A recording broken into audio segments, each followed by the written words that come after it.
w- when you guys send me images, you need to make certain they're large enough that they'll be viewable, because some of them that I received were pixelated, and that's really nothing I'm going to be able to take care of on my end. So all I can recommend is, let me pull this out. Let's see. So here are some images.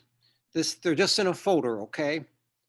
Over here, you can see how big they are.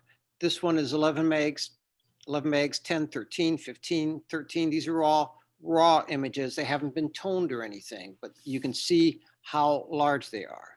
Now I'm going to go down here and these have been edited, so they have been toned. So you see when I ended up toning them, cropping them, and then compressed them, you're going to see that they're a little smaller than the original. But if you send me images, they should be somewhere between 1 and 5 megabytes so that they'll be viewable in a good fashion. Okay. And I can walk through that with one of these just to, and maybe I'll go ahead and do that one.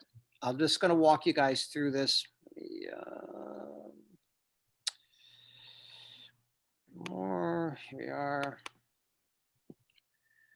All right, we'll get this started. That's Photoshop. So I'm just going to take this image.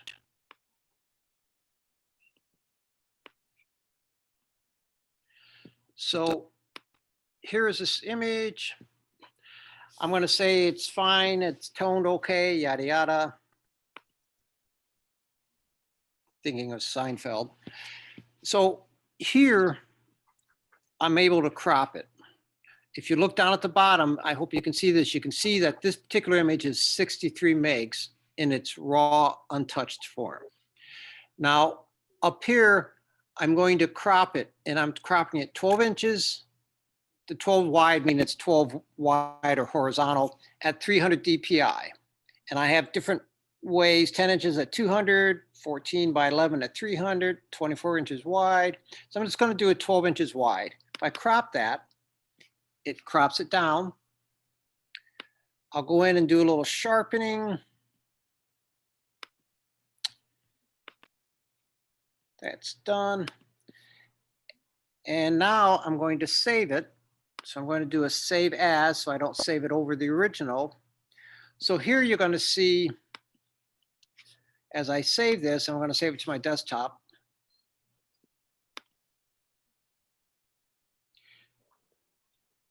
I'm going to save it as a JPEG. I hit save. And now here you're going to see quality, small file, which is way, it's only 950K. Or I'm probably going to save it as a 10, which means it's 4 megs.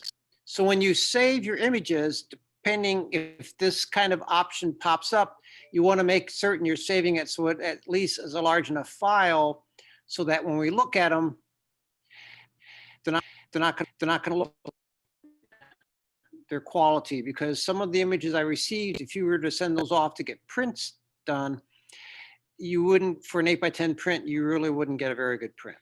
And if I enlarge this in the background, you can see here, now it's starting to look a little pixeled, but there the quality is really pretty decent looking. Okay. Gonna get out of this, don't say that. All right. I'm going to jump into, let me just get out of this also. I always leave that up in case something doesn't quite work out, then I'm able to pull it up quickly. All right.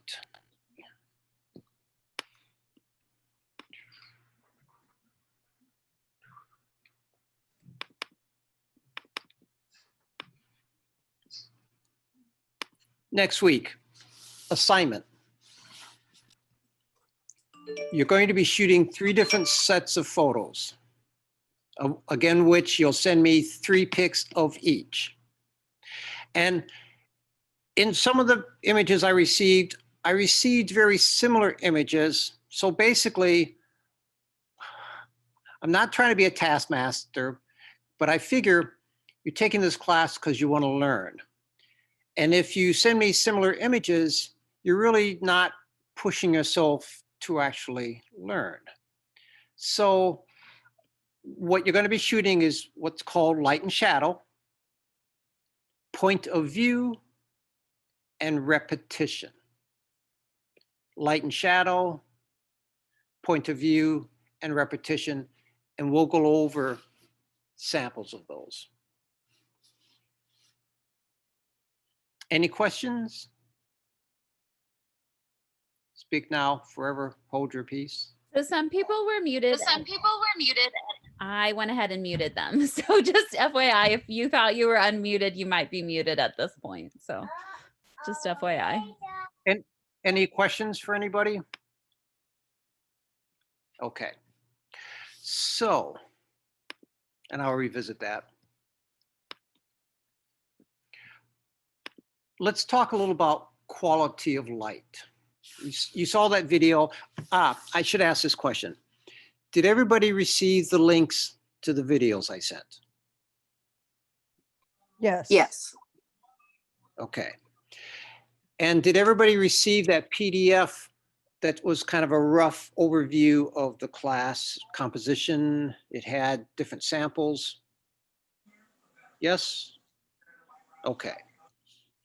So if you're not, check your spam mail. Spam seems to like Yahoo Mail. I don't know why, but I'm told that. So we're going to talk about quality of light. And basically, it's just, and this kind of comes into what we talked about a little bit last time. It's just learning to see.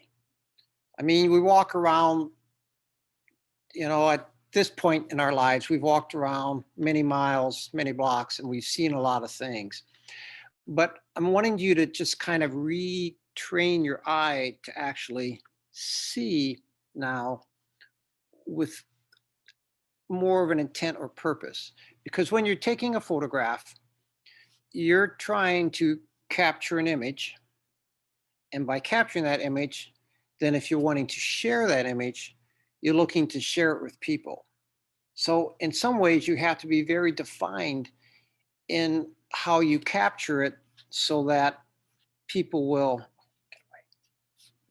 will actually see what you're trying to show them, as opposed to,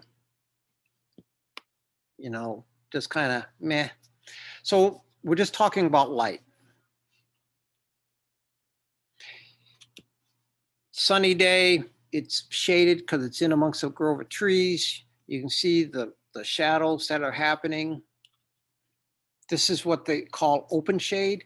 So this part is being hit by the light. This part falls into more darkness.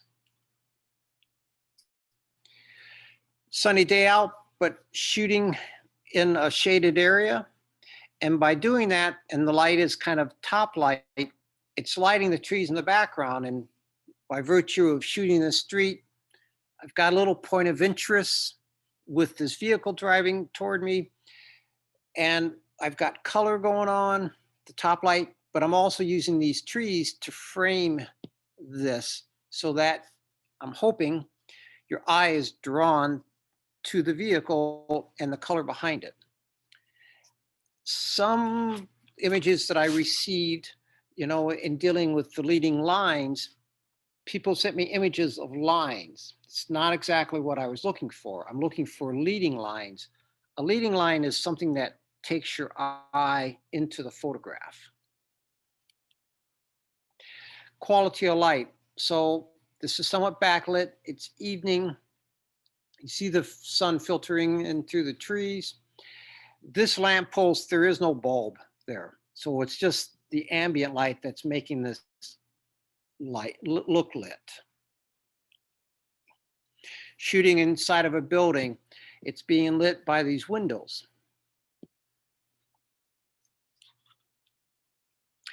Now here, shot in such a way that the shadows, not all the shadows, but a lot of the shadows are opened up so you actually see what the room looks like.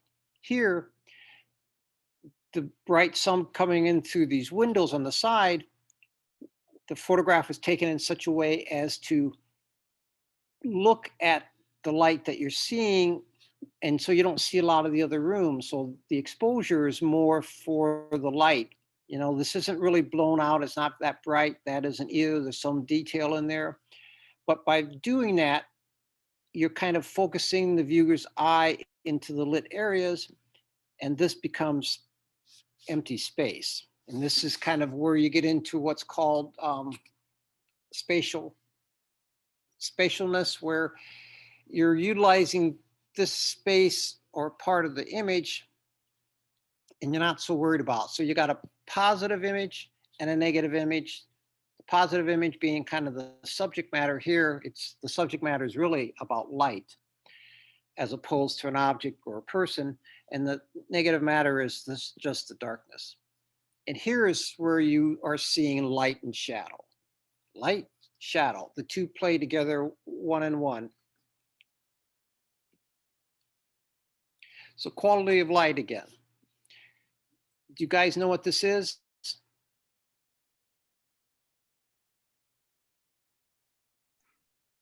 Anybody got Is it a train? It's a train. So It's a how can you tell it's a engine. train? Repeat So again. how do you tell it's a train? I can It's not a see trick question. the Say again? locomotion. So I see the basically, front of it. right.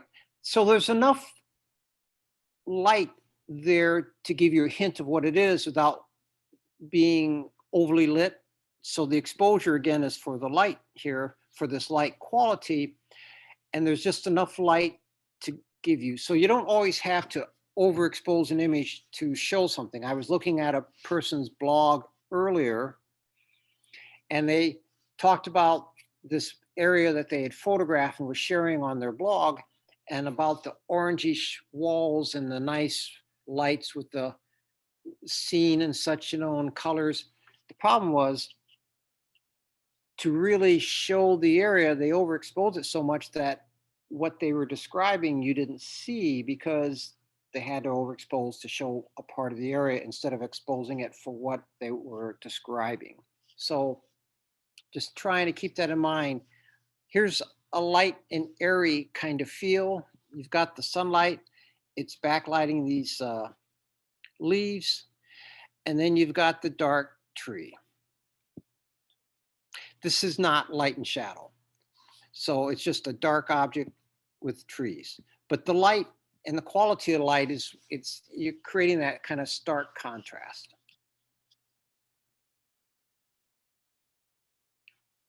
Kind of an afternoon blog kind of light, but with him disking, you've got this nice contrast between the field that has been disked and the field that's getting disked.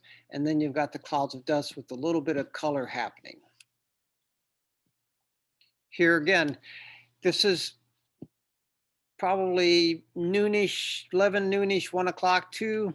Here we're more later afternoon. You see that sun, that golden color, dust being created by the combine. So here, farmer's market, you've got a high sunlight. You see how it's creating shadows. So they're backlit. It's photographed in such a way so that you still see detail in people's faces. Here, they're front lit by that sun. You can see them squinting, you see the shadows.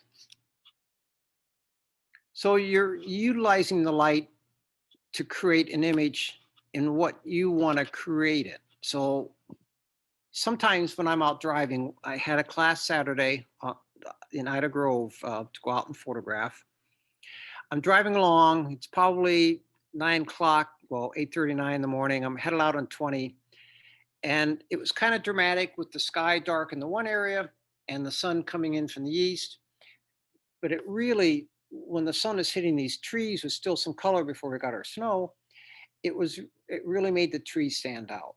And so a lot of times when I'm driving, I'm looking at the light quality, you know, because I'm not going to try and take pictures while I'm driving. That's not safe. Just a word of caution. But you just want to observe and maybe file away instances of what you enjoy.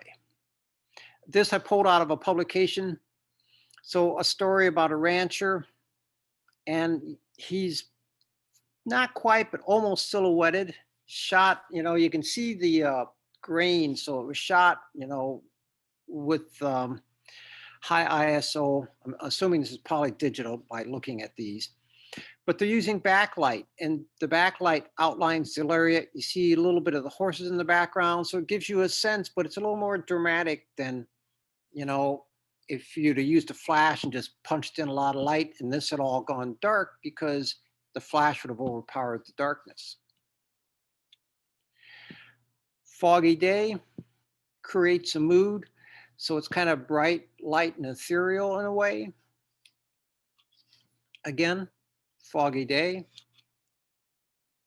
kind of appropriate. Halloween coming up this week. And again, and so here, a general shot. Here a little closer to show some detail. You see the bark on the tree, and you still kind of get this other. If you wanted to make this even more, dramatic,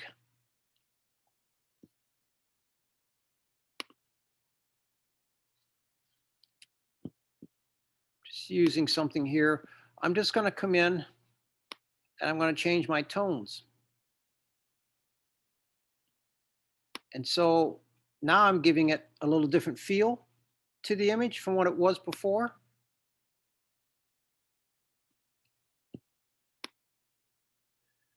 Let's see.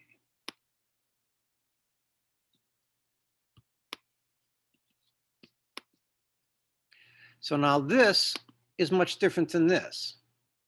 So you can see one thing and photograph something, and then once you get done with post-production, maybe give it a little different look if that's what you're looking for.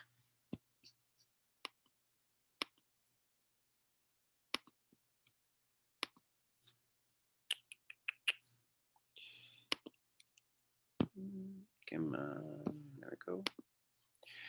So a moon, early evening, maybe this is 6:30, exposed for the moon. You get to see some of this shot through trees. The sky is kind of in that blue hour.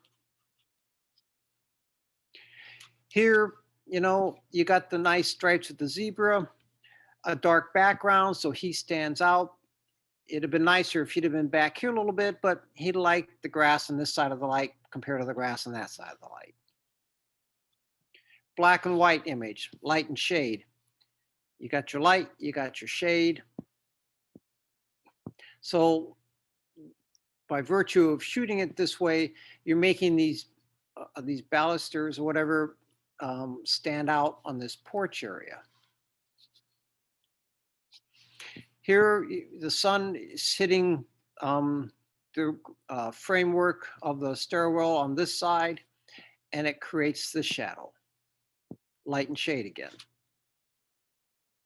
Hard light, creating shadows, making, nice contrast. I really didn't like this here, but, it is what it is. You just kind of sometimes take what's there, but I just like, seeing the texture in the brick, the tree, its shadow on the wall here. Again, top light, lighting the trees. You're in shade here, so it makes the trunks of the trees stand out. Here I'm using part of a building to create part of the frame, and then nature is the other part of the frame. I don't often like shooting dead center, but for this, it just seemed appropriate. You got a brick wall, you got a little door, and you got this plant. This is at the gardens down in Omaha. Little top light. Black and white again.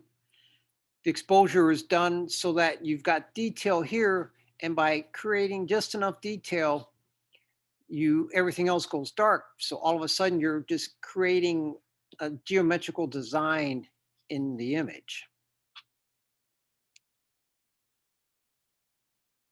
Different exposures, same object. It just depends on what and how you want that light to represent what you're shooting. Famous photograph by Ansel Adams. This is Moonrise over Hernandez. I show this. Adams was a master at his craft. You know, I read a story about this image. He was driving back from wherever he was back to California. He was passing through this little place in New Mexico. He saw the moon. He knew it wasn't going to last long. So he stops the car, pulls out his view camera, gets the tripod, sets the camera up, throws the film, because he shoots large format, puts the holder in the view camera, tests the wind, just teasing. And he makes his exposure. And because of his zone system and what his knowledge was of, you know, shooting and how he processed it, because he, maybe spent 2 to 3 minutes, 4 tops in getting the shot. And by that time, the moon was behind the cloud, it was gone. So he didn't have a lot of time, you know, it wasn't pulling out a 35 millimeter, click, click, click, click. He had to set up swings and tilts on the camera and everything and took his shot. Again, so you've got a stairwell on the side of a building, but this is how I photographed it. I didn't mind the shade happening here. I like that diagonal happening through. And so that diagonal then creates other shapes within the element of the frame. This is at something I shot on film in California during a vigil. But I'm using just the light of the candles to light their faces. Shot I did out in the countryside a few years ago, gravel road. So here's your leading line. The line just becomes that and just takes your eye back to that horizon. Maybe another little one with the fence line. And then you've got the light shooting through, but it's the quality of the light, the use of the clouds, just to try and give it atmosphere. Some more of the same. Here, quality of light, you got this bright sunlight, you've got shade, harder light, you know, you've got this cool door, the brick wall. Here you've got a cloud covering the sun. Totally different image, just minutes apart. So sometimes, you know, you don't want to be in a hurry. You know, if you're out taking pictures, enjoy the day. Don't rush off, you know. It's not like you're on a news assignment where you have to turn around and hit a deadline. Just make my 5 o'clock deadline, please, on Sundays. And just kind of see what the light does, you know, and if it grabs your interest. Okay. So just simple landscape shots, same tree, looking in different directions. Deer traipsing through a field. That was kind of a grab shot. Similar shots of the color that I showed you, only I converted this into black and white. Cornfield, barn. I look at this and sometimes I think I'm in Colorado, even though I'm not. It was somewhere in Iowa.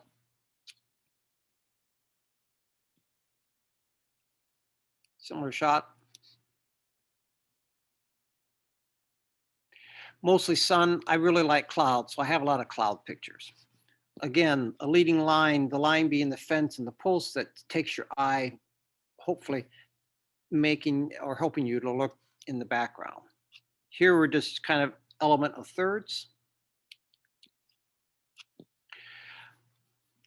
Positive space, negative space, the sky being, you know, like big sky country, filling up all this area with just a little bit of land down here.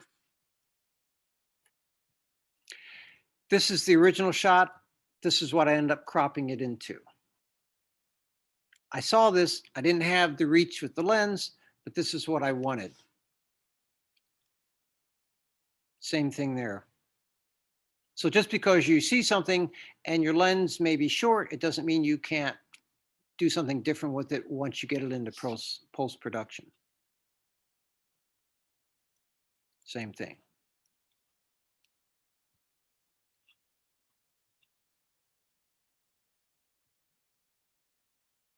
So the light in this is all pretty much top light, big sky.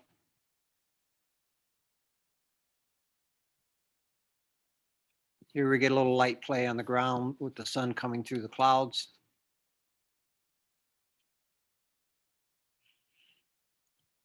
Any place you go, wait a little while and it's going to change.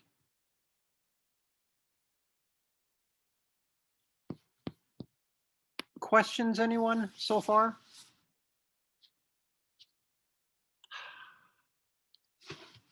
I'm not that good. Okay. So composition. Here's a place I shot up in Vermilion. I like the statue. This is a different view of it, but here it's an element. It kind of gets a little busy. You've got all this stuff going on. You've got a light pulse going to hit the statue in the background. So I just changed my position so that this becomes more prominent. This is what my focal point is in the image. Here I'm shooting up silos, and I just like that. And actually, they were actually straight up and down, but I angled the camera because I liked the effect that I got.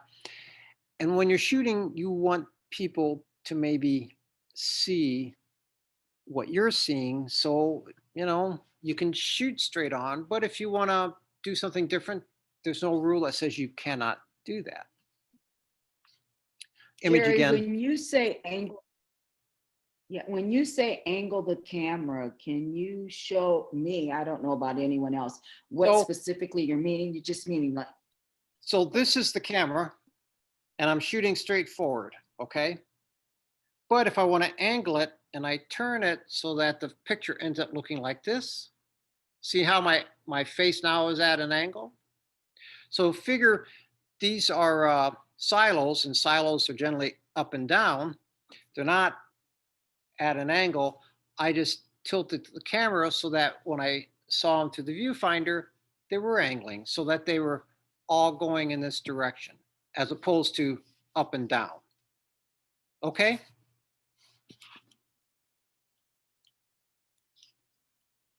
Same building. I like, it's an awning, but it looks like a scallop or whatever kind of thing, you know, and I try to keep equal distance.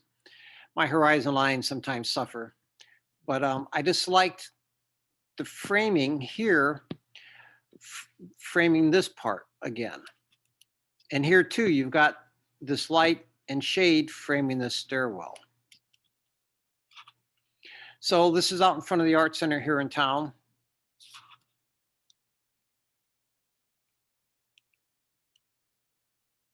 Here I just moved a little bit, and by moving a little bit, I got rid of these distractions down below so that your eye was more centered on the sculpted piece and then the buildings. Here it's kind of there. So you're just kind of fine tuning what you're shooting because it's up to you. You can shoot as many pictures as you want and then just toss them out there for people to look at. But they may not get what you're trying to show them. So you have to just kind of use the board over the head and really make the effort for them to see. Because I think I mentioned this last time, a painter takes a blank canvas and they add whatever elements they want to the canvas and creates their painting. A photographer has a bunch of elements and then you are trying to subtract them visually so that you're only ending up with certain things. If you notice with this sculpted piece, this is distracting, but by moving my area, I pretty well hit it. And so it becomes less distracting. Plus I don't have these things down here either. And anymore, you know, you got trees and everything in places, you have to just figure out how to incorporate that into your image to make it appealing to you, and by virtue of doing that, make it appealing to the viewer you're going to see.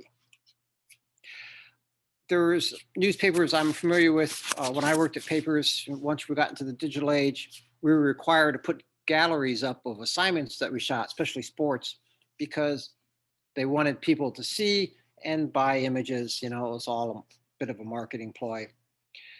So here at the Journal, you know, we generally would put up 20, 30 images.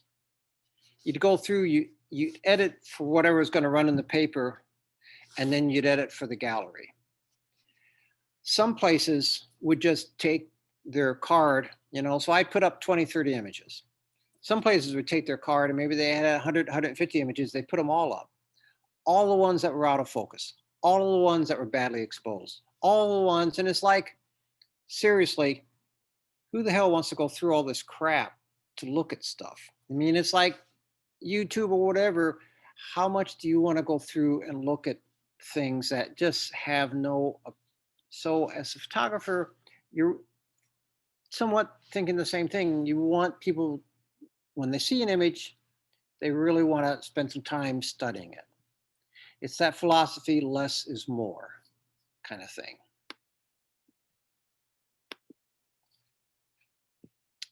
All right.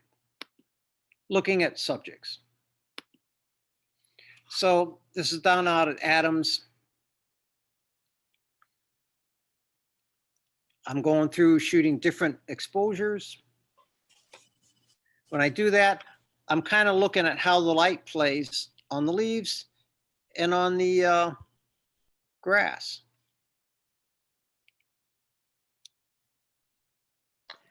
Jerry, Yes. when you say you're playing with different exposures, are you changing the film speed or the? I'm changing, ISO stays the same. I'm changing the aperture and shutter. Okay, thank you. So generally when I go out to shoot, okay, this I didn't mention last time. So this is just a rule of thumb that I do. I generally have an ISO with this, the current camera that I have, all cameras have what they call a native ISO. Supposedly that's the best ISO to use for that camera. Yes, no, maybe, who knows, you know, whatever kind of results you get that you like, those are the results you should work with. So I think for this camera, when I was shooting the Canon, 320 was the ISO that was native. So I'd always set the camera at 320. So regardless of whatever I'm shooting, indoors, outdoors, when I'm done with an assignment or when I'm done shooting for the day, if I'm out for fun, I always take the camera and I set it back to the ISO I work with, which in this case was 320. I set it back to like, say, 500th of a second for the shutter speed, f8 for the aperture, and I set it on cloudy bright for the white balance. Okay, always. That's where I set the camera. It's kind of like driving a car. You take a road trip where you go out and you go to a grocery store. When you come back home, you put it into the garage, you park it, you put the drive into park, out of drive or whatever, and you turn off the engine. So the next time you get in the car to go out to do another shopping trip or take a trip, you're starting in the same place. So as long as you're always starting in the same place with your camera, you're going to go outdoors and, you know, it's overcast and rainy like, but you like kind of the raindrops and things, but your ISO and everything and the aperture settings aren't going to quite work. Well, you change them. And two things. One is you're conscious of changing them because you're needing to correct, you know, maybe you need a higher ISO because it's a darker day than the sunny day you might normally use a 320. And you're maybe having to shoot 2.8 or f4 instead of f8, and maybe 250th, you know, because it's dark and overcast.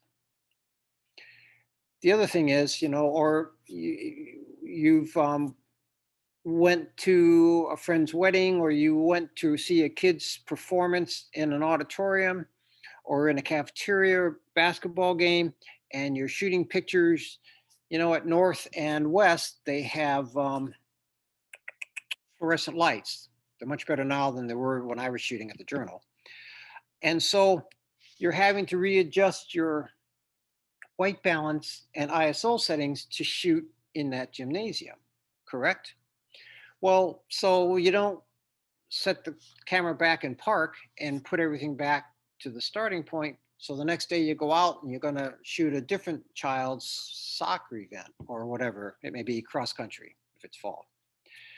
And all of a sudden, when you get home, you notice that your pictures are all magenta because you were shooting outdoors and forgot to take it off the fluorescent setting that you're shooting that previous night in the gymnasium, which is why I always suggest when you're done shooting, no matter what it is, you reset your aperture, shutter, ISO, and white balance to wherever it is you want to start. And that way, you're always starting in the same place, and you know you're going to have to change it. Does that make sense? So here I'm shooting horizontal, here vertical. I love this barn out at Adams. I just like that shade or the shadow. So here you can see, it's dark here. It's still some detail because you can see the lichen, and then it's lighter there, a little lighter exposure, a little wider shot. So when I'm out shooting someplace, I'm walking around making different exposures, different compositions. Now here, I was walking around, I happened to just look up and I liked how the barn looked with that tree. So I laid down on the ground and just pointed the camera straight up and took a picture. That was before they had the little nice flippy screens on cameras. And so I'm just laying on the ground looking up. People walked by, they didn't step on me, thank goodness. But, it doesn't hurt when you're out taking a hike and you're walking down a trail, turn around and see what's behind you, because you might like that view or something about it as well or better than where you're actually headed down a trail. Here I did the opposite. Here I'm on the ground looking up. Now I'm down on the ground shooting with the leaves and just parts of the trees with the shade happening. So like this image, I like that.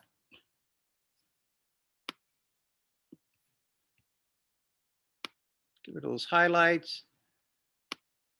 Maybe create some more shadows.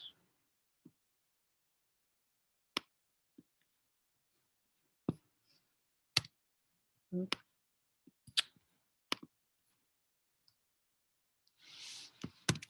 I want to make more shadows, I can just come back up in here, find a dark spot. Come on.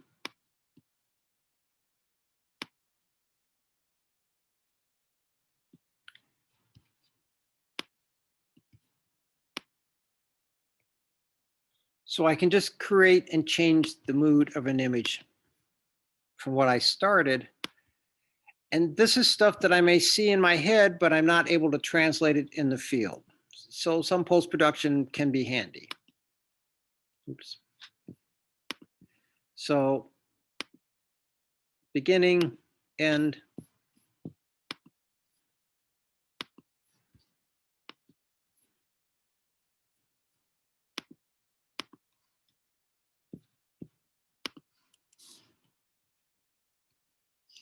Really pretty overexposed in my mind. I tend to shoot my digital stuff like I used to shoot slide film when I worked for publication using slide film. I tend to underexpose a little bit. They say with digital you should err on the side of the right, so you're making it a bright image because you can always pull it down. But if you blow out the highlights, you've lost them because you can't get them back. That's where that zone thing is. 0 black, 10 white. You got gradations in between, you know. So I tend to underexpose maybe a third to half a stop. That's just something personal that I like. I know other people that what I would consider overexposing, but they like the images. I'm using a polarizer when these go a little darker and just adjusting the polarizer on the camera. But so I'm just shooting and shooting and shooting and shooting and trying different stuff, seeing what it looks like, what it appeals. Here I'm shooting square. Here I'm shooting more of a 16:9, 3:2. It just all depends, you know, but digital is cheap. Don't be stingy, you know, shoot it. If you don't like it, really, don't save it, just trash it. So speaking of shooting,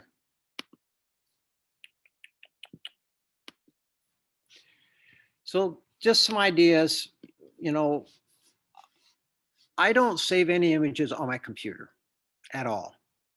Everything goes into an external hard drive. And there's some ones out there, 5 terabyte.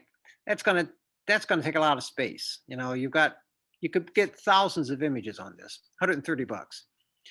2 terabytes, $60. They're on sale. So I've had a lot of good luck with LaCie,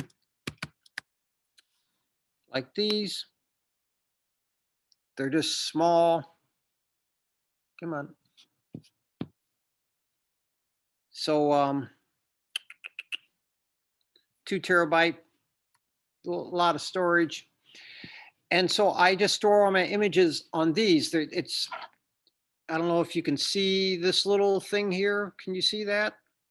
So that's a little, it's a little hard drive. It's, I think, 480 gig. It's what I have all my class stuff in, all my images, all the video. And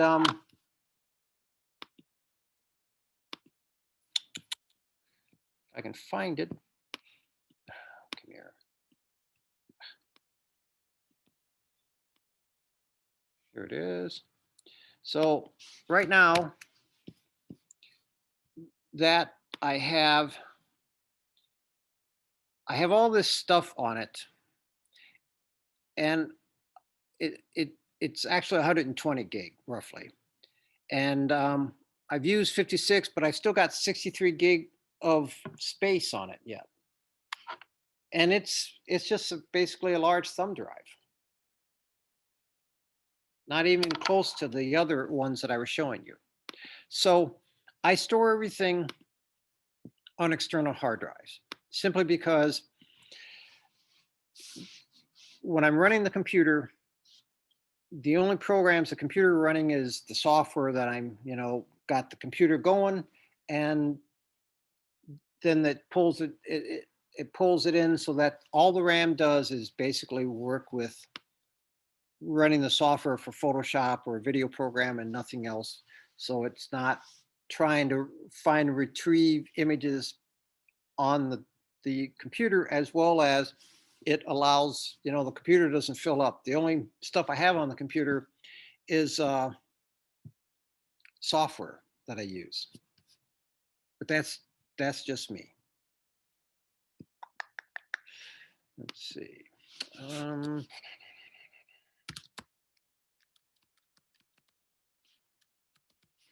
For Mac people,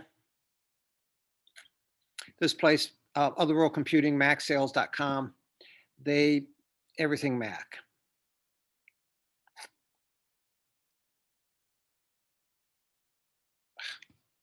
Come on.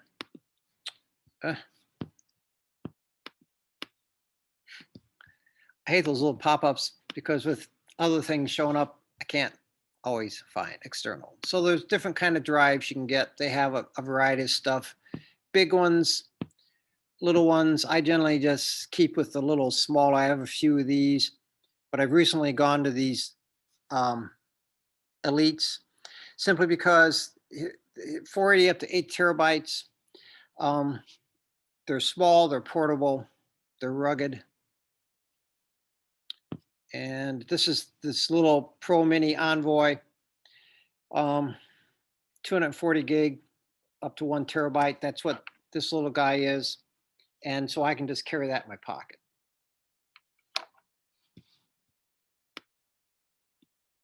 Okay. Let's see. All right. We're going to look at some videos. First one is going to be about metering. Then we're going to do one about autofocus points. Then we're going to do one about white balance. Does anybody have any questions at this point? If you're muted, unmute yourself. I'll just sit here for a moment for you to ask questions. I know that I tend to share a lot of information, and it may seem overwhelming, but that's what you're paying for, right? You can smile. It's not going to hurt. And, you know, like I said, if you got questions, shoot me an email. I don't have problems with that. I'll get back to you at some point or another. But you just got to ask. And I'm just trying to, I'm not so much trying to tell you how to do things. I'm just trying to give you things to think about in doing them. Everybody has their own way of seeing. Everybody has their own way of wanting to photograph. We all have subject matter that we like or don't like that we do. Some people, I had one person in a class, she had begun during, well, before she took class, and I had taught a flash class that she also took, she'd been photographing people and seniors, and that's what she was doing to make some part-time money. Well, after taking the class, she continued shooting those, but she found out that she really enjoyed shooting still lifes. That's what she really had. So she'd make arrangements of things and shoot stuff, and she just liked it. The people stuff was okay, but she liked the other better. So I'm just trying to point you down the road and just help you navigate but pick up some skills that, you know, will serve you well, because once you get a good foundation, you know, the sky's the limit, as the saying goes. So let's look at some video. I can find the.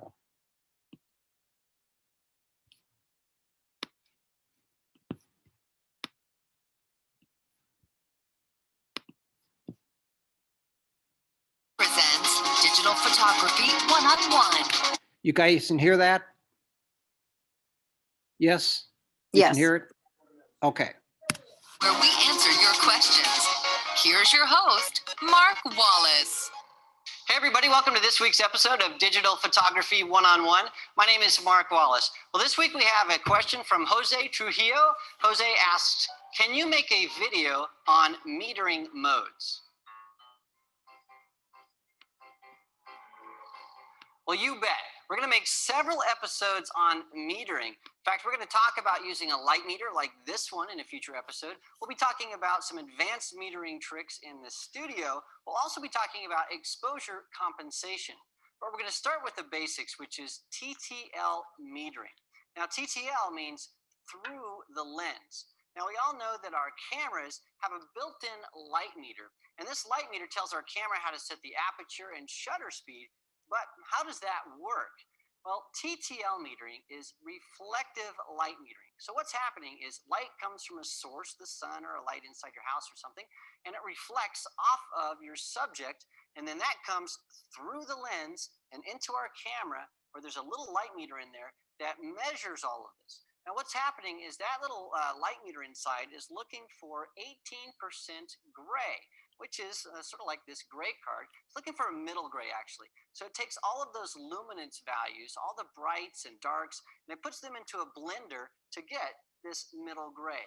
Now, this can change on the metering mode of your camera, because your camera is collecting different sets of data to figure out what to mix up to get this middle gray.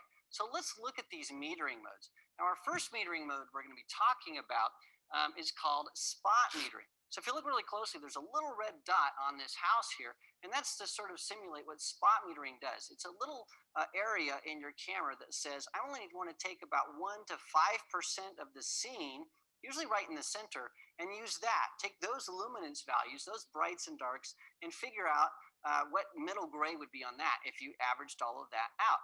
Now, some cameras will allow you to change this based on your autofocus point, so you can move that spot around to be a little bit more accurate. Most cameras don't allow you to do that.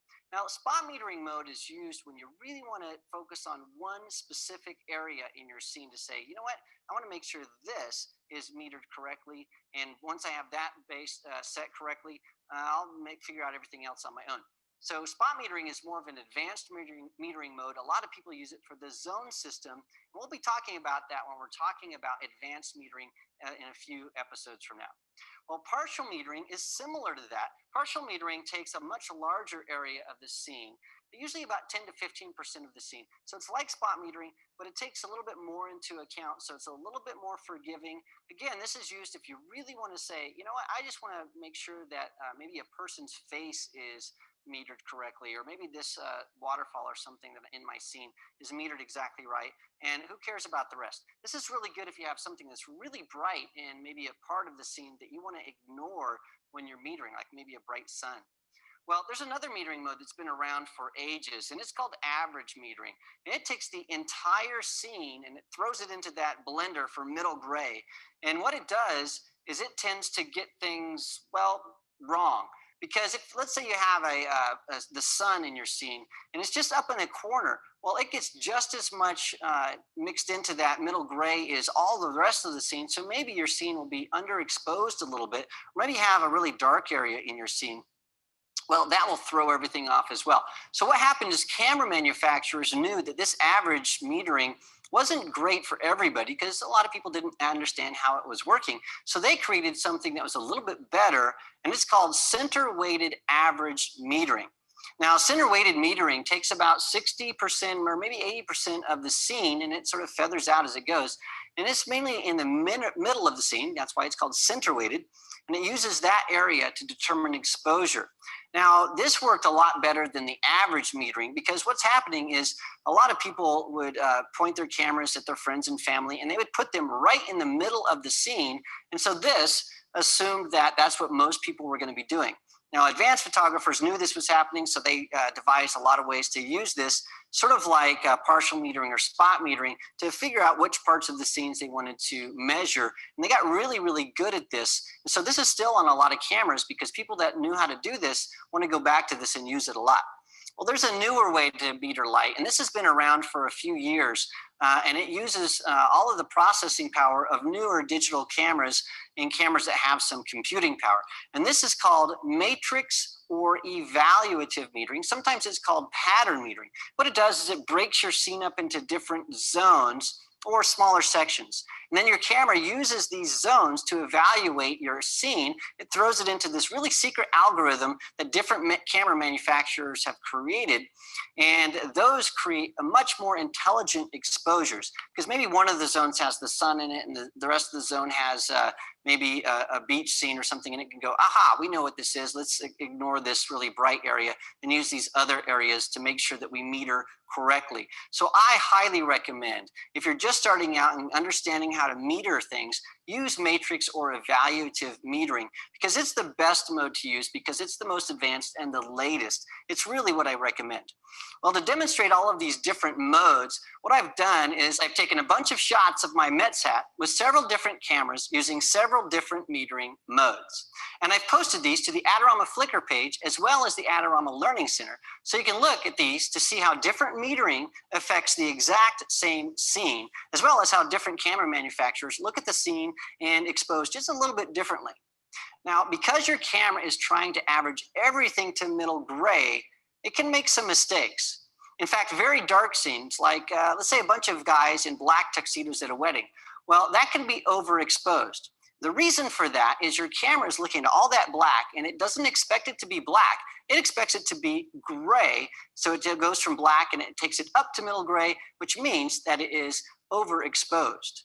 And very light scenes. So scenes like maybe snow-covered fields or a wedding dress that's very predominant in your scene, well, it can be underexposed because again, your camera is looking at all that white and it doesn't expect it to be white. It expects it to average out to middle gray. So it's taking it down to middle gray or underexposing that. Well, you can fix this by using an incident light meter like this one, or you can use exposure compensation on your camera. In fact, make sure you tune in next week because I'll be taking photos of very dark scenes and very white scenes to show you how your metering can be fooled and how you can fix it using exposure compensation. Well, thanks for joining me this week. For more on metering and metering modes, make sure you visit the Adderall. Okay.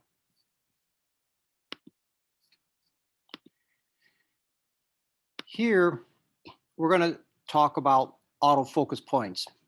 The autofocus points are what is in your camera that all digital cameras have and that you utilize to get your subjects in focus. And this is going to vary with different models and brands, higher end compared to lower end, but they all have them. And you just need to take the time to make certain when you're focusing. My eyes aren't what they were before. When I was younger, I could shoot and see and focus and manually and do all that good stuff. Now I just use the autofocus. So that's what this video will be about.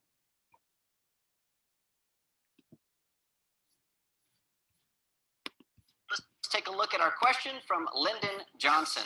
Lyndon asked, what is the best way to fix focus-related issues?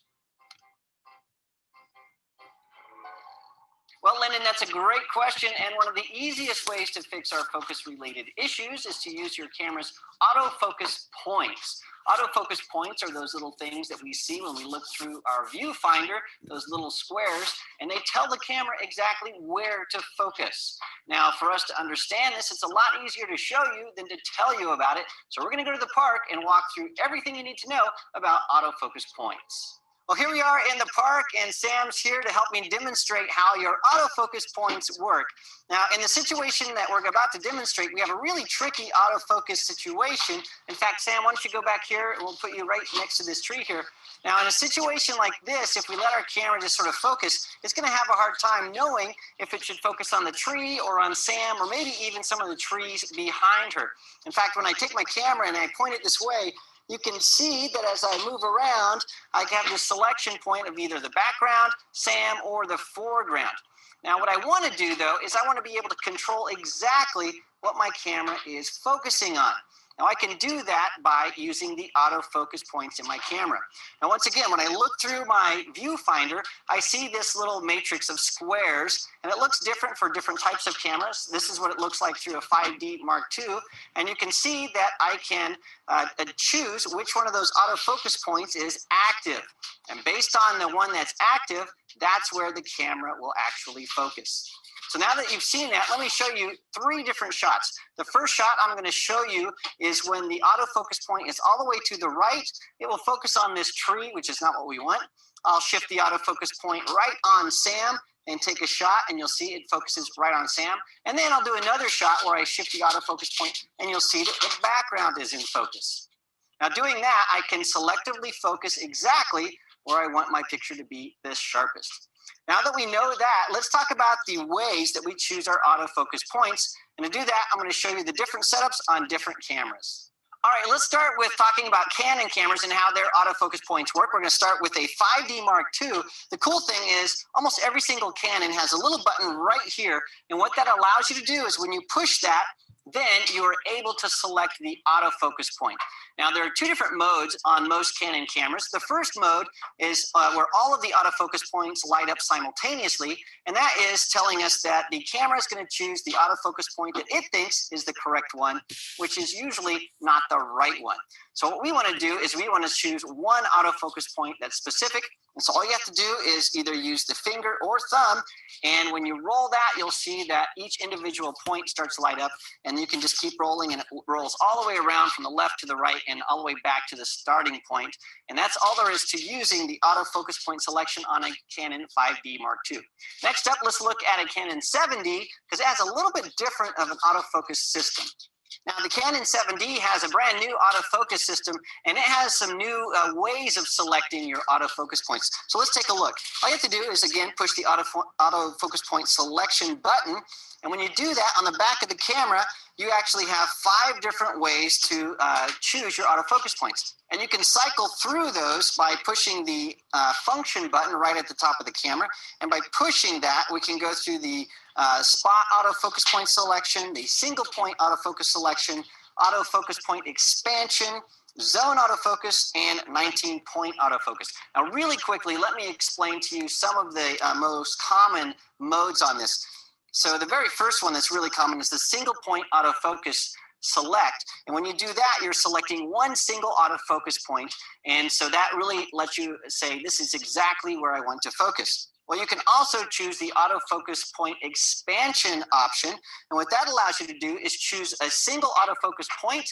But if the subject moves off that autofocus point just a little bit, well, the autofocus system is going to expand to make sure you get the shot that you need.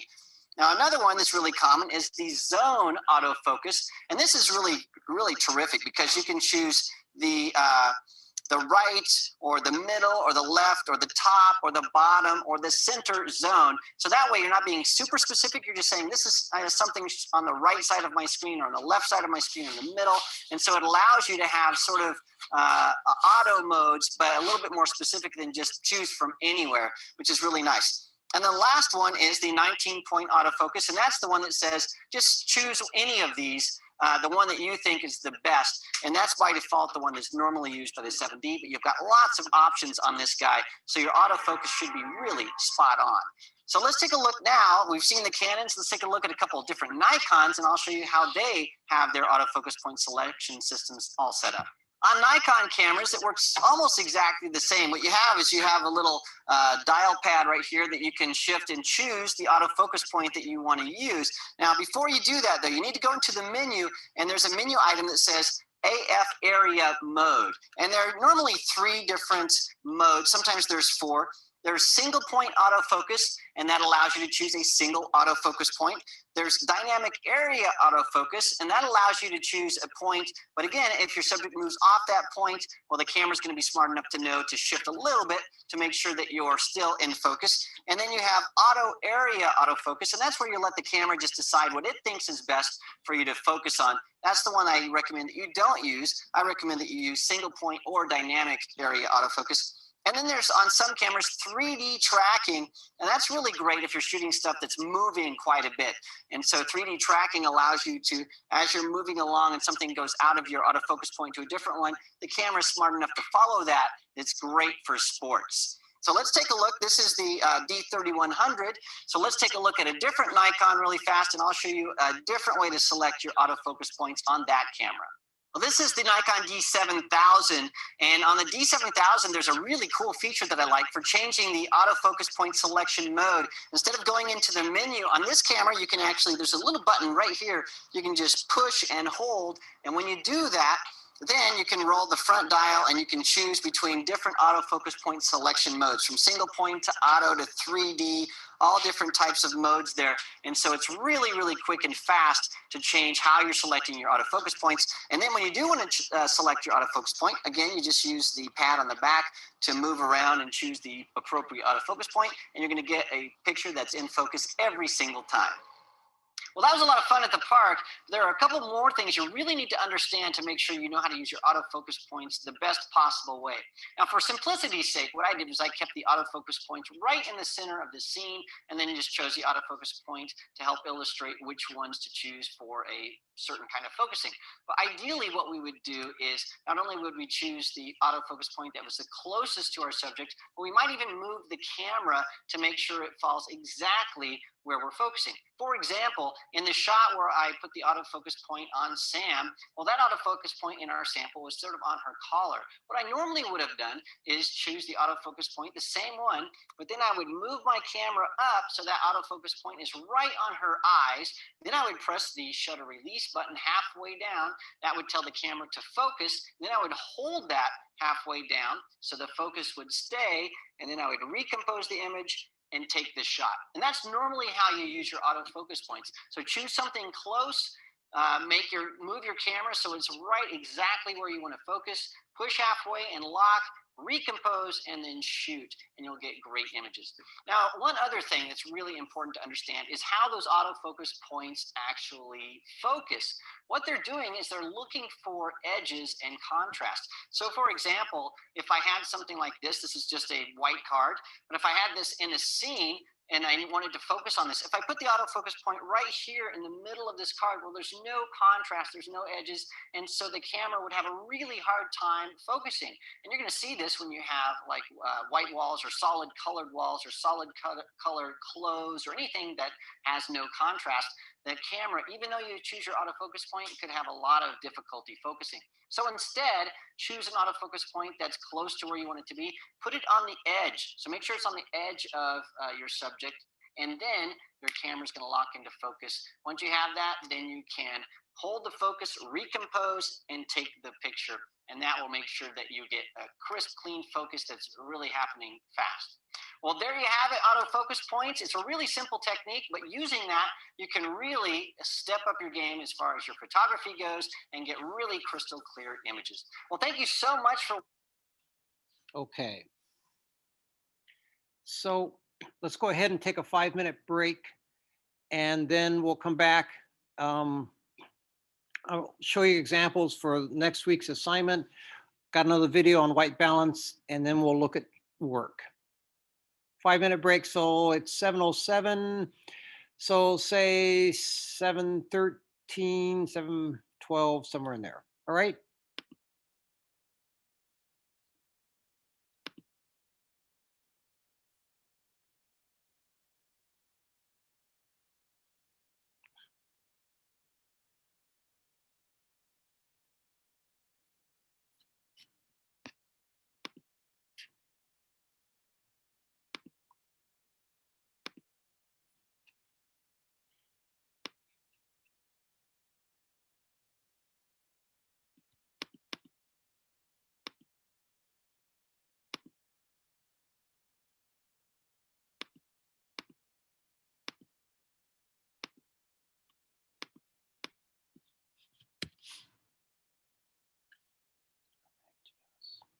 Screw myself.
are we all back?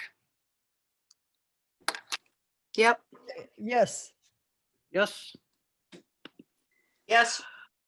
yes, Yes. okay, okay.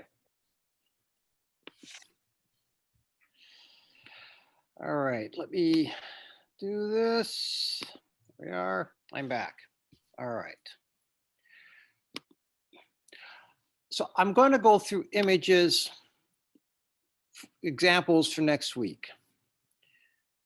Light and shadow. It's just what it is, light and shade. It's how the two play off one another and how you use the competing elements to create your image. So yeah, maybe the bench is the subject, but the subject is really the light and shade. Here, using the light to create the shadow. Again. Light and shade, the light sweeping across the steps, that's really is, you know, those two elements that create the photograph.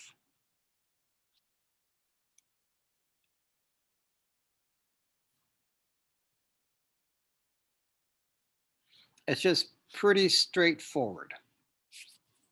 Performer at Plymouth County Fair liked her boots. Again, using the light coming through the windows. Now, this light and that light, it's kind of what you would call hard light. It's very direct, bright sunlight. Here it's soft light, muted because of the fog. An inquisitive guy, he almost gets lost in the shade. And your histogram may tell you, yes, you're really underexposing your image, but in a way you have to create these dark shadows.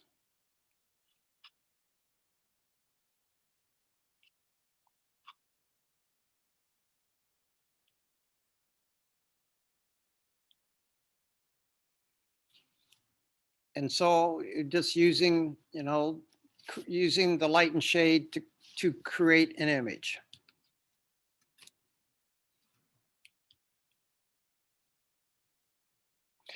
These are out of a publication. I like this. They're silhouettes of bottles, but whatever windows they're in, there's just these different shapes and framing that's also taking place with the light and shade.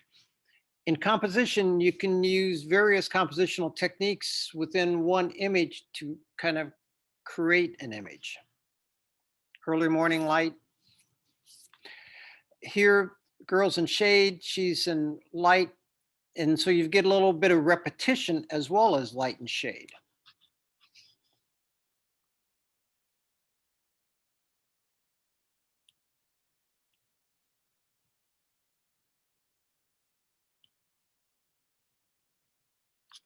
A little repetition. Author. A young fisher person.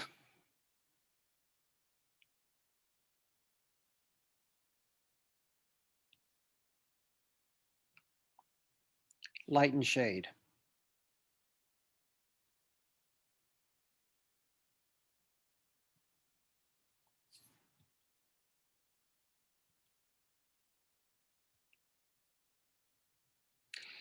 It's supposed to be sunny later this week, so hoo-hoo. Make hay while the sun shines, as the saying goes. Dress warm though, although it's supposed to be warming up too. Light and shade.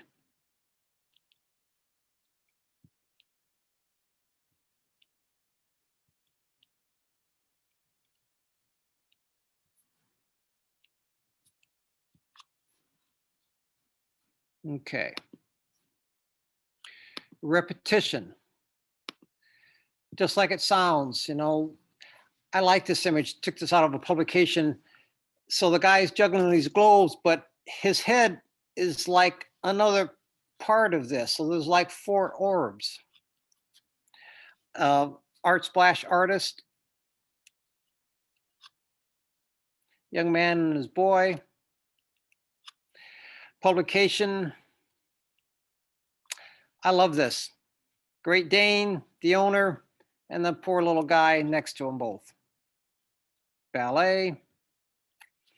This is at a Lewis and Clark,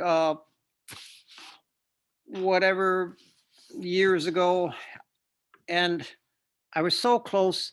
I was hoping so much that they would just shift one step over so I'd have them lined up, but it didn't happen. But I really liked that it did.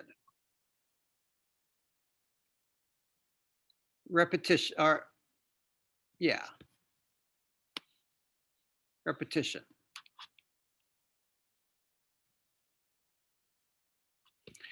Wooden shoes, no wooden shoes.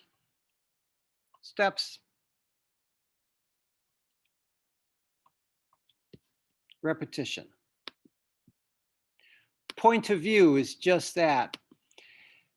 You're creating an image from a point of view, a low point of view. This is one of my Hail Marys. Because I'm taller, I can hold the camera up and shoot over top of people's heads. Point of view, I'm on the ground. I'm shooting this assignment of a little festival in a downtown community when I was working in California. And this guy was doing stunts. And I'm trying to figure out, I mean, when he's doing his bicycle stunts, he's really getting off the ground. And the only way I could figure out how to get that across was photographing him when he was equal with the stoplight, which was 8-10 feet in the air. He did pretty well. There was 1 or 2 occasions where he didn't exactly land on the tires, but he did walk away. I'm shooting from overhead. Here again, Kathy, or Flora, I'm tilting the camera to create a different point of view and kind of skewering the look. These guys, this is back in 2004, Martin Sheen and Meathead, always forget his name. They were stumping for Rob Reiner. Dean. Rob Reiner. They were stumping for Dean, who was running for president. And I was not able to, where I was situated, to get them in the same frame. So I got low, moved myself around so Sheen would appear at least framed by Reiner's arms so I could get him in the same frame. Point of view.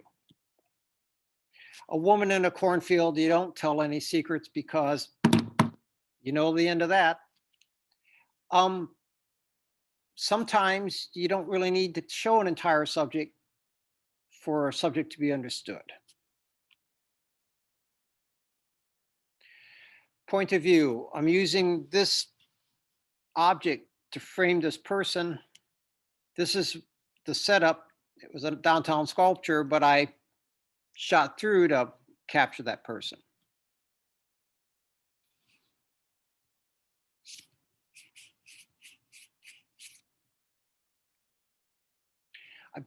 Friends sent me some of these. They're just fun.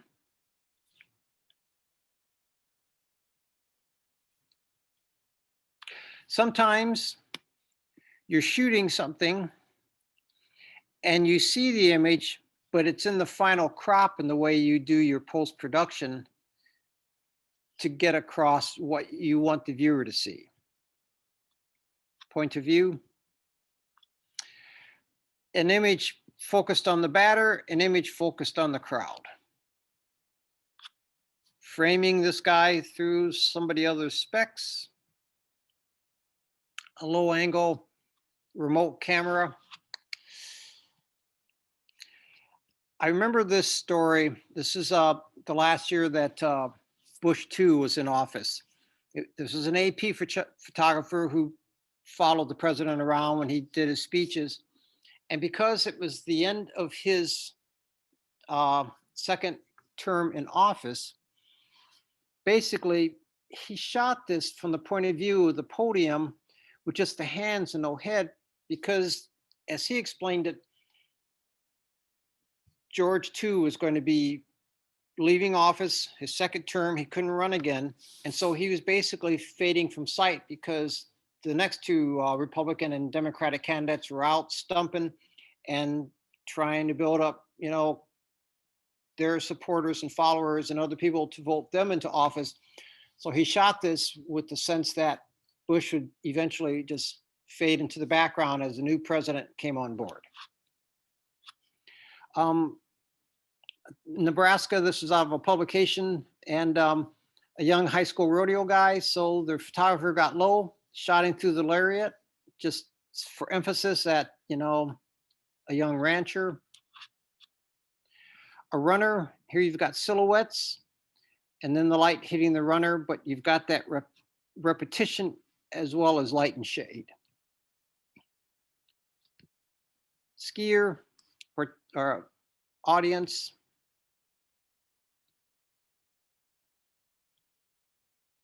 Similar thing, indoors you can see it a little better. Point of view. In this image I shot a number of years ago, a church had burned and there was a prayer group together hoping that they could convince through prayer their church elders and the powers that be to rebuild the church. So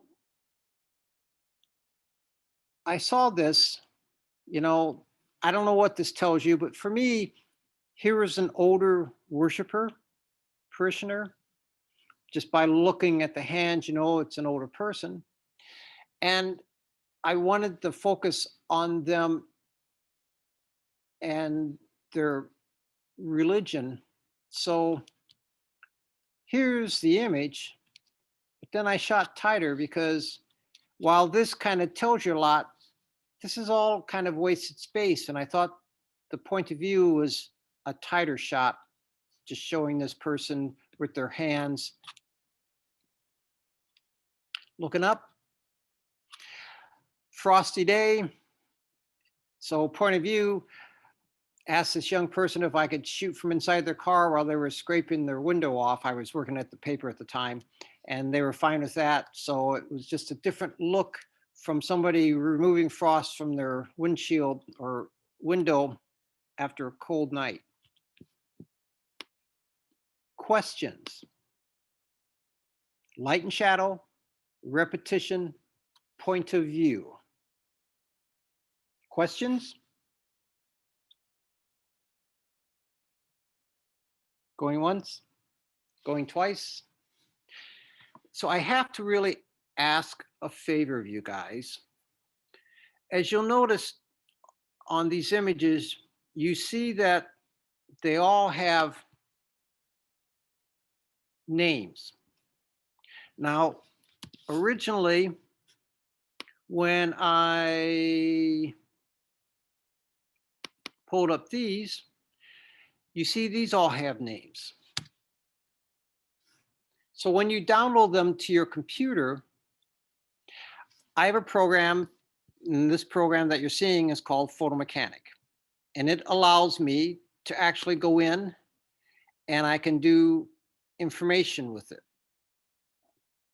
Add captions, headlines, various keywords, whatever other kinds of stuff, and it timestamps it. Even if you don't have that, it's helpful when you're sending me your images that you go in, and I double clicked on that image, and you can do that even with any of the other ones, and I can change this name.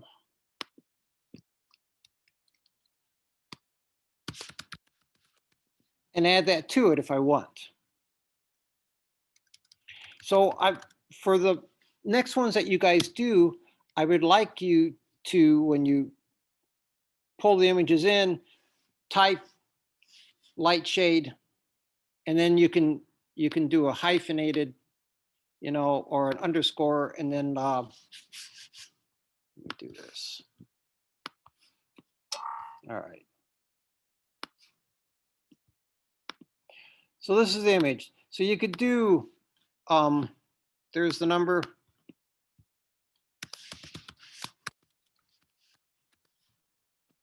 Boom. Or, come on, that's not what I want. you could do.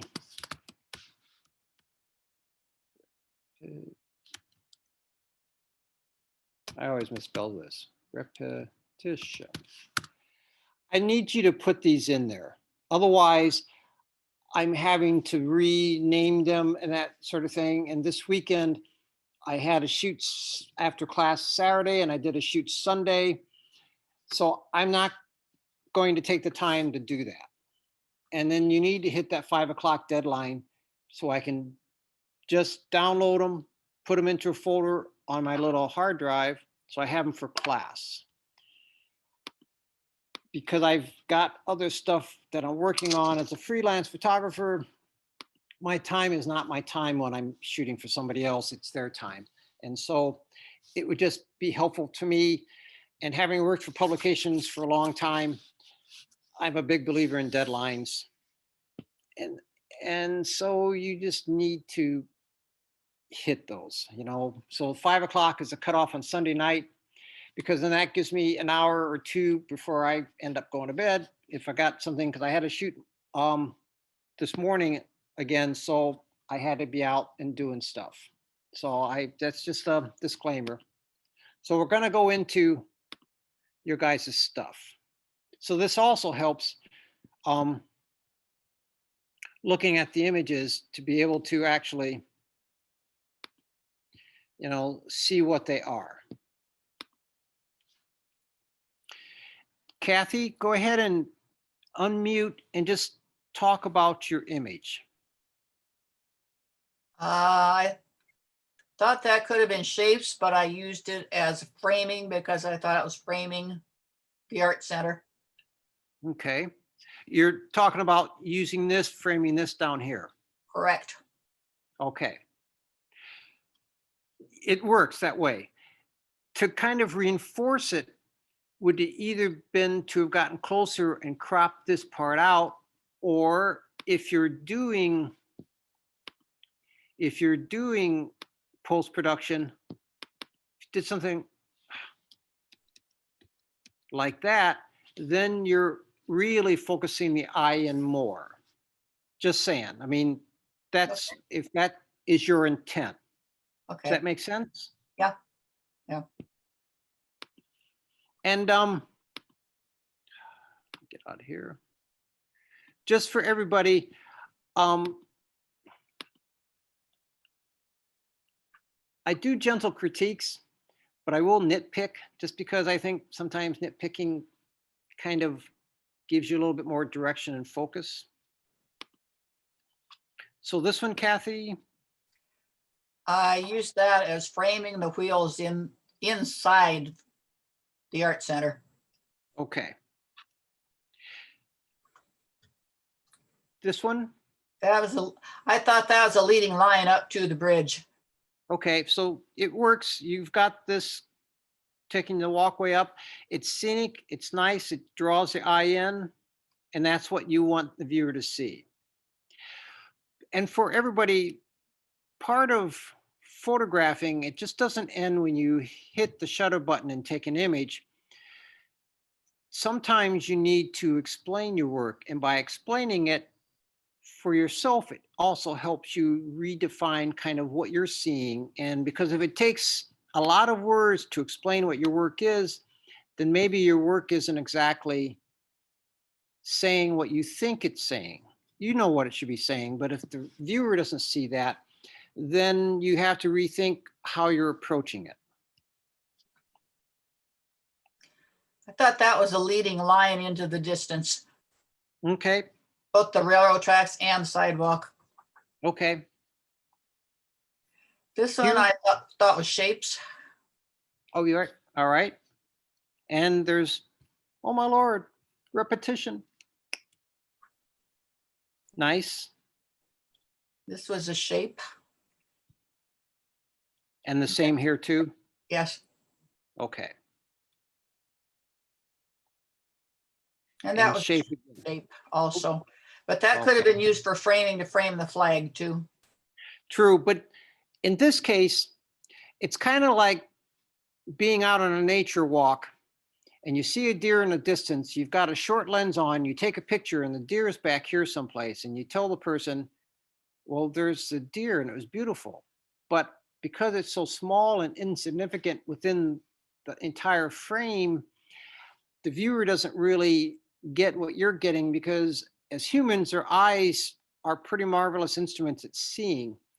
But to really make the viewer understand your framing, then you'd really need to either use a longer lens to shoot tighter and crop in the, because it's such a small segment of this entire image. If this is what you're looking at, all of this is kind of wasted. Yeah. Does that make sense? Yeah. Okay. Delana, Yep. go ahead and take us through. I believe that was shapes. Okay. That was a leading line. Okay. Leading line. Where's the line? The trees in the back and the bins. Okay, but now it's a line going across. I get this, but this is just kind of, you know, it's there, it's dead center, you're looking at it and you're seeing it, but it doesn't really lead your eye into anything, as opposed from shooting maybe down here. So you're looking up it or down it. Does that make sense? Yep. And this, That was shapes. okay. Shapes again? Yeah. Okay. Sometimes it's a little loose, and here you're seeing a little bit of the pixelization that I'm talking about. Sometimes it's shapes. Let's see.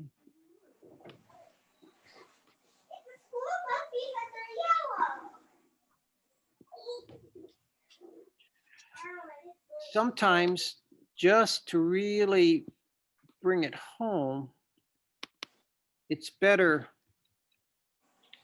to kind of come in tight so that those shapes really stand out. Okay. So if you can't, you know, if you're seeing it, just walk in closer and shoot a little tighter. And here Okay. with the crop, this is where the pixelization comes in. So I need larger files, basically. Okay. And something I guess I didn't mention the last time when we were talking about technical stuff with the cameras, in your camera, someplace near color space, there should be a place for image quality where you can go in and set it for fine or best for JPEG or RAW. I always shoot JPEG, but I select the best JPEG so it becomes a large file. That way you'll have plenty of information to work with down the road. Shape again. Shapes. Yep. Okay. And that's framing. Framing. Okay. That was actually leading lines, I think. Okay. And that I get, because I see this and it's taking my eye back. Framing That's- again. Yep. Okay. Great. Nice. You too, Kathy. It was very nice. Sarah. That is framing. Okay. Nicely done. Framing, but I was wishing there was a red tree behind there.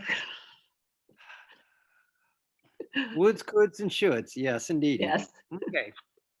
Now, sometimes you're framing a scene, so you just, you know, you get one shot with the viewer. You want to really try to make it impactful so that they spend some time. And so that's just in a general sense with all of our stuff, mine included, that, you know, you're thinking about what you're shooting. And I know I'm asking you guys to do assignments and being particular about stuff, but I'm just trying to get you to start thinking. And when you're shooting, take your time, think about it, look at it. That works, that doesn't work. I wish it would work better. what could I do or what is better? That's Framing. also framing, and I discovered after I came home that I had the light set to tungsten, so there's a blue hue. Of course. Yes. So as I'm saying, when you get done at the end of the day, put the camera in park, go back and reset everything to whatever settings that you want, your ISO, your aperture, your shutter, and your white balance. That way, you're not going to have that.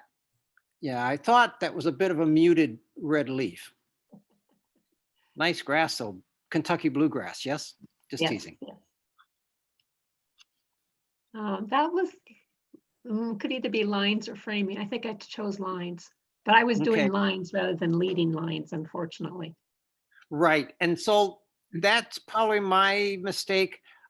So just to be clear, leading lines are just that, leading lines, not just lines and kind of thing. Now, had you been someplace so that that roof would have led, that line of the roof there would have led you into the sunset, then yes, it would have worked very well.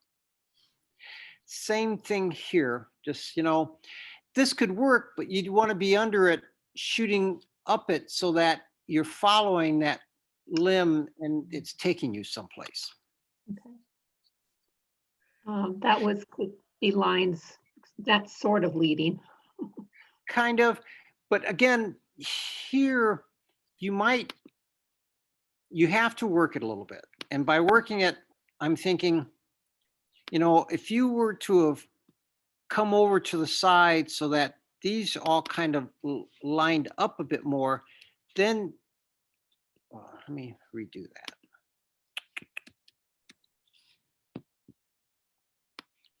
Shot it in such a manner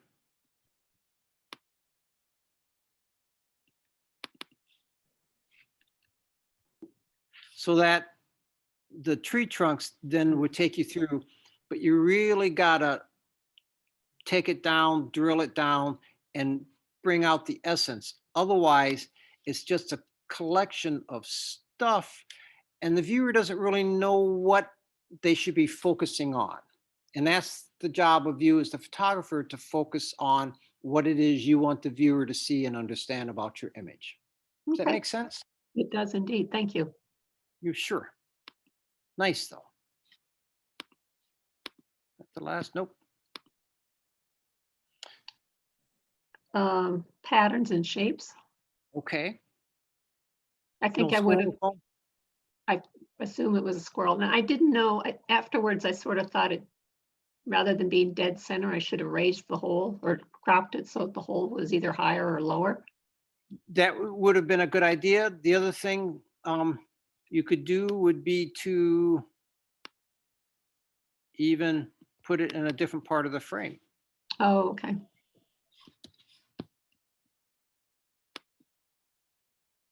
A lot of times things that are just dead center are just kind of static, and you're trying to create a frame to create a little tension within the frame to just make the viewer look at stuff. That was just lines or patterns. Okay, well, lines, leading line, not so much. Patterns, I see that. Now, the other thing that might have been interesting would have been, so you're looking down at this, what if you'd have taken the camera and set it down alongside that, and then they would have been shooting up. So you'd have been really close on Lincoln, Nebraska with this stuff going on in the background, where maybe the lines are converging for your patterns. Just so that would be a different point of view in that respect. Pattern? Pattern. Okay, nice, good.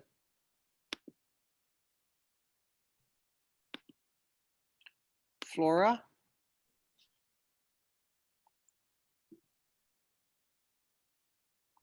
Flora? Yes. So take us through. That one, there's two that are similar, and this one is the lines. I just like the lines in the in their patio. So that's what I Right. was looking at there. So this would be repetition, but the assignment was leading lines, and a leading line is supposed to lead you into something. So you're not just shooting lines, you should have been shooting something that would lead you into something. Had you like shot I down, guess I didn't, and again, that was you know, I my didn't, mistake for not being clear. But a leading line is that it leads the eye through an image. Say with this railing, if you'd have shot down the railing, looking down it, then you'd be showing, you know, leading the eye to an area. okay, And again, you've got lines here, but they're not really leading the eye into anything. It's kind of a collection of things. I look at this and I'm not really certain what I should be focused on. The trees in the background, the fence, the railing, this The tree. fence. So that's where, The you know, fence. it's general. If you're able to crop in either in post, and so that's where it Okay. becomes on the part of the photographer to really make certain your viewer knows what it is you want them to focus on. There really is no right or Gotcha. wrong in how we do things. It's just trying to communicate with somebody else, because we see it all in our head, right? We know exactly what we're thinking and what we're doing. It's just translating that visually for another person to be able to actually see that. Sure. Here, I'm not really certain what the focus is. There's color, there's a trampoline. It was a framing, and I thought it was a framing because I was focusing on the shed, the sheds. Back there. Yeah. Okay. Yes. And again, they're so small in the frame that it's hard to see what you're looking at. So Mhm. you need to really make the viewer zero in on what it is. Otherwise, you're looking at it and you're really not certain where or what it is you should be looking at. Okay. And I'm not trying to be harsh or anything. This does a Oh, little. no, that's why I'm taking the class. That's why I'm here. That's why I'm taking the class. Okay. So, and then again, here are my lines, but I was focusing on the lines and just looking out at, and I was looking at the lines in the shed also. Okay. But I just again, saw lots of lines. right. But it wasn't so much lines, should it was be- a leading line that we're looking at. I got So, it now. I Okay. got it. Okay. Here, Next time, that's what you will get. I was just looking at patterns. and that works well. And Again, there's a space up here. I'm not really certain what that space adds to it, as opposed to just drilling down and really forcing, even if you were to keep part of the headboard in, but forcing the Mhm. eye into the patterns itself, then you're really going to see, or even this much, it really makes it apparent. Yep, okay. Sometimes tighter is better, just depending on what you're trying to show. Sure. And again, patterns, patterns and shapes. Okay. Yeah, And this again too, and that's just the patterns, patterns. shapes. Okay. Again, just a little bit tighter. I like that it's on the stove. I'm glad I'm not the only one that does this. And but some of this is extraneous, so I would just come in a little bit tighter. And this is the other shot you were talking about.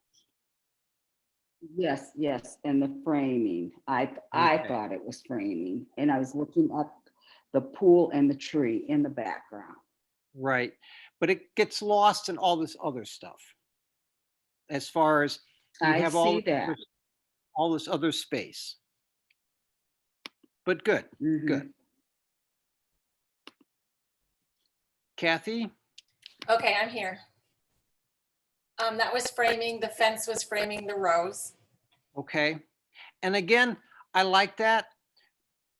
But you've got all this Should have other, cropped it.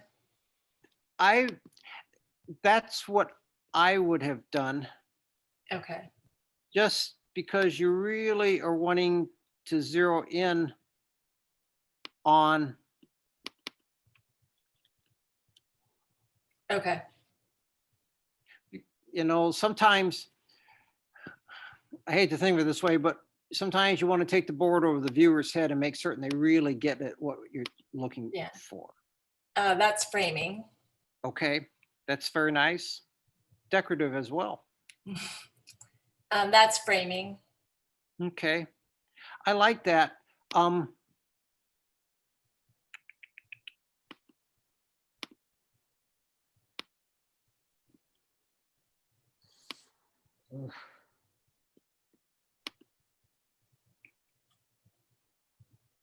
I just look at this like this by bringing that all down because it forces the eye down and it makes those grasses stand out more. Okay. What did you do? Did you crop it down? I didn't even notice. Nope, all I Oh, the did was, darkness. The dark, yeah. I just, here's a case where I would have underexposed it so that the Yeah. colors would pop. Because the information that's here, this information, I mean, it's nice texture, but it really isn't what you're looking to focus on. Your focus Yeah. is on this. I didn't think And of that, yeah, And so then you're just gonna all of a sudden yeah. make that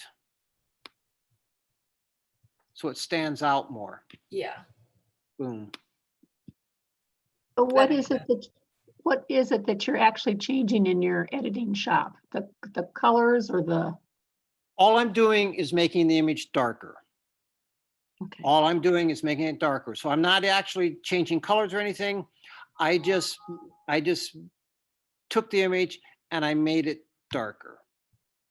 So I brought all the tonality. Here you see the lighter tones. I just brought that tonality down so that the color stood out more. This stood out more. Yeah. I guess my then- question is, what would you look for that in another photo editor? What type of, Well, Word. it's just some way of changing the tonality. tonality? shading. Okay, thanks. So making this darker or original. And so Kathy shot it and it's a light image and I'm going to sneeze. Excuse me. I just brought the tonality down.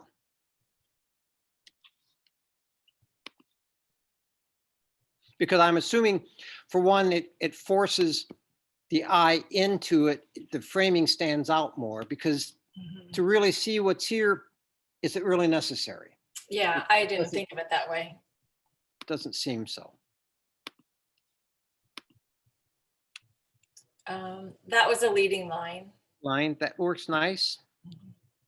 That was a leading line. Good. It starts getting a little airy as far Busy, as a lot yeah. of stuff. That was a And that- leading line. Okay. Sidewalk, good. That was a patterns and shapes.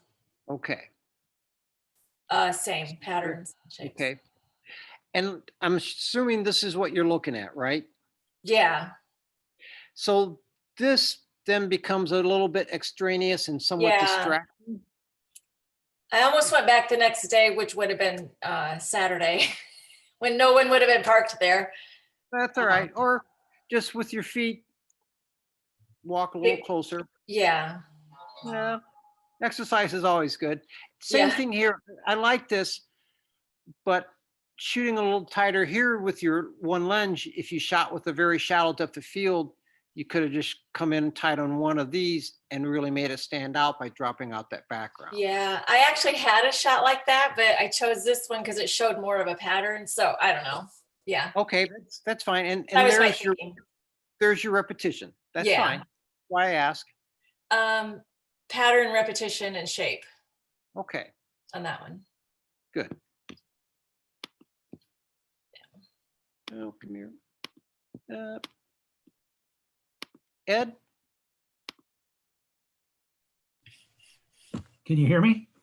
Yep, Okay, leading line, sweet, good. follow the path.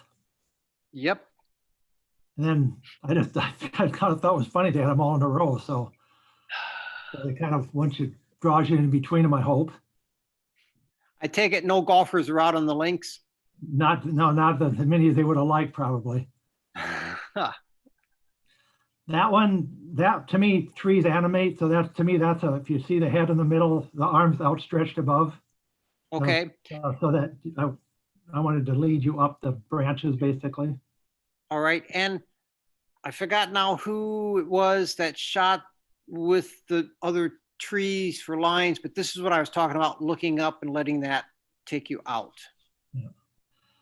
That one's a glass frame and a door frame and a building frame. So that's multiple framing. So you're framing, a little repetition. Good. Yeah. And so that's where different compositional elements can sometimes intermarry within one image. Now that one, that last one, I messed with the shadowing Mm-hmm. so that I would definitely get the stucco on that building, because my initial Okay. picture didn't have that very clearly. So Okay. that one, I actually had the opening centered. My grandson found that on a nature walk about a year ago and thought Alright. that an elf lived in there, but I cut it big because it kind of looks like a nose above and an eye to the upper left. Okay. Okay. But I like it rather than dead center, drop down a little bit. Yeah. And basically framing. Yeah. Framing, good. Now, my eye goes up here only because it's light in tonality. Yeah, as I had opposed- I had some trouble with depth of field. I tried to mess with depth of field and I don't know my camera well enough yet, so. That's fine. I'm just thinking cut it by there. cropping it, it keeps it a darker tonality. So then your Oh. eye goes to this area. Yeah, good, and cool, this- very nice. This doesn't bother me because it kind of brings the eye into the center and then you are back to square one, as opposed to Yep, having this lighter area. yeah, so you 'Cause- know, you kind of don't, people tend to look towards the light. Yes, yes, exactly. All right, All right, good, nice. Whoop. Come on.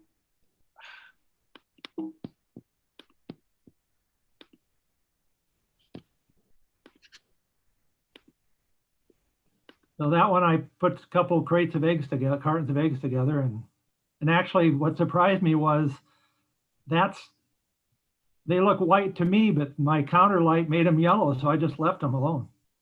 That's fine. I mean, if you're happy with the end result, that's what matters. But again, there you just have to be conscious of your white balance because the camera will see what the eye doesn't see because our eyes adjust. We don't see under fluorescent lights the ugly green, but the camera will unless the white balance is corrected.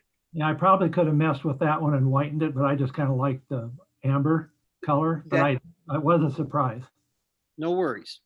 And that one, actually, I felt it was better in black and white than in the original green. The sun was coming in our window and I took a picture. And so that's Sweet. patterns basically. Okay. And here again, too, it's all a matter of taste. It always is.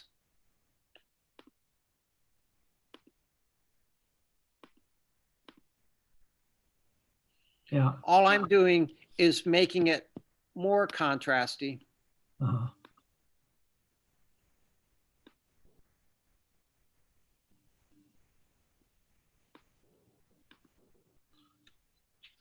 I thought it So would be, that- yeah, I see that, yeah.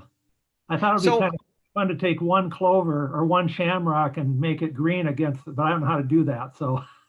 Well, that will come. That will come. But so there are just different ways of seeing stuff, Yeah. I am kind of I like that kind of stuff, but this works just as well because you have a nice sense of gradation in these in the image. Yeah.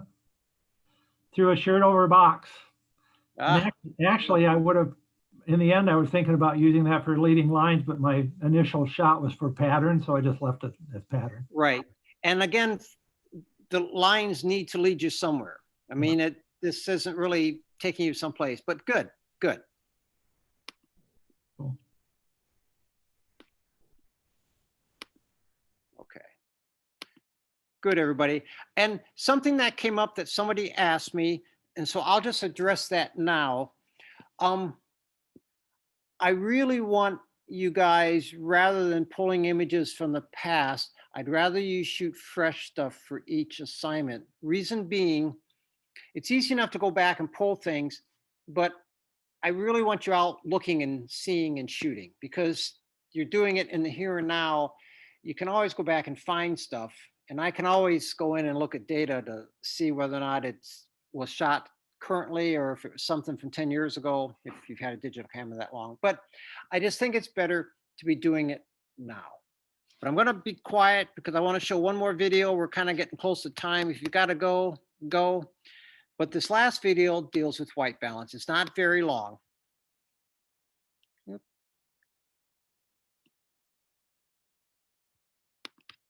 Digital photography one-on-one.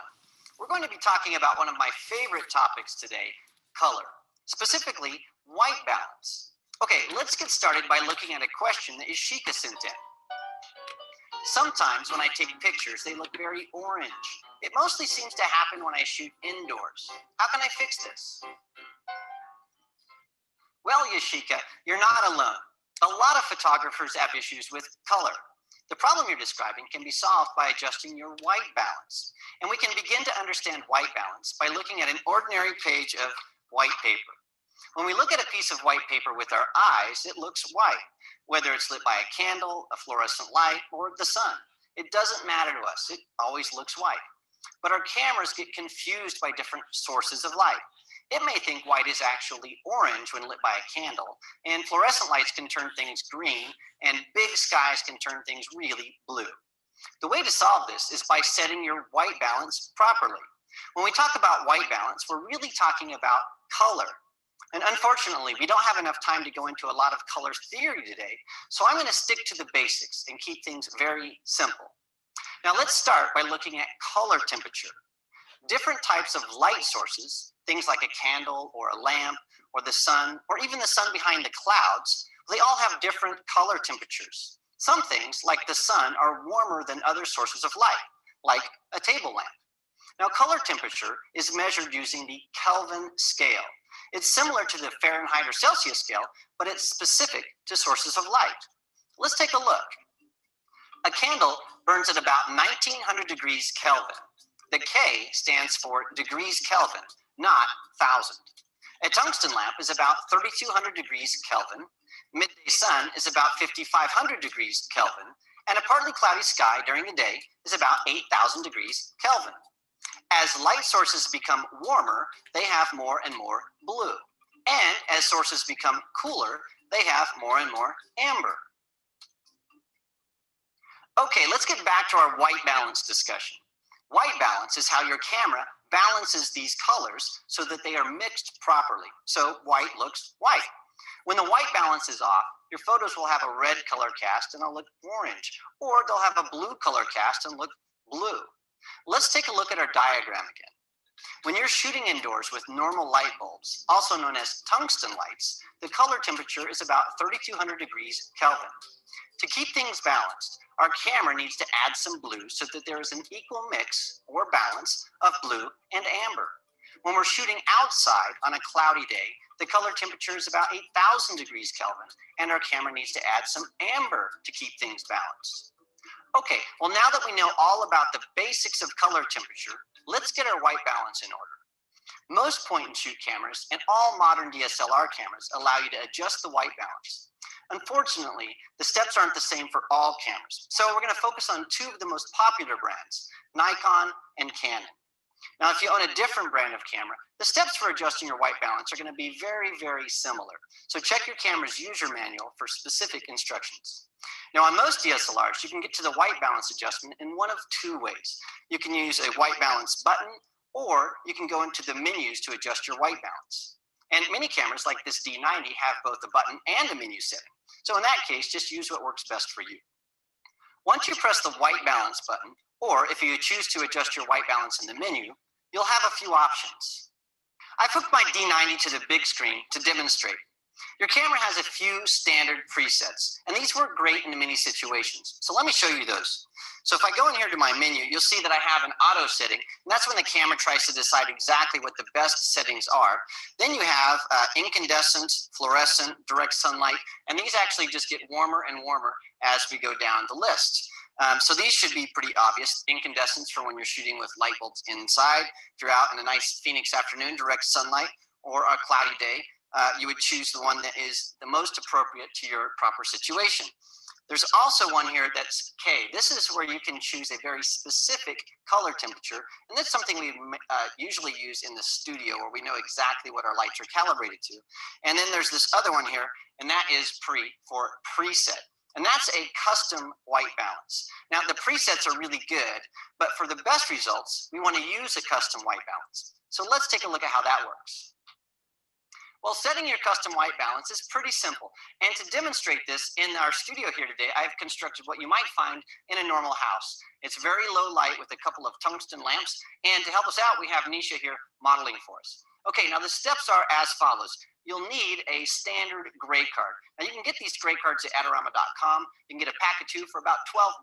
They're very inexpensive. But this is going to be the reference that your camera uses to set the white balance. So once you have this, you're going to put it where your subject is, take a photo, and then tell your camera this is what their white balance should be set to, and all your colors will come out looking splendid. So let me demonstrate this for you on a Nikon and a Canon. Okay, first we're going to do this with a Nikon. So I'm going to give Nisha the gray card. So Nisha, hold that to your face. And I'm going to push my white balance button and select Pre. Once I've done that, I'm going to let go of my white balance button, push it again and hold it. The Pre will start to flash, and then I'll take a picture of this gray card. Then it's going to say good. If it says good, now you can take that down. I'm set to take my shot. So look right at me. Perfect.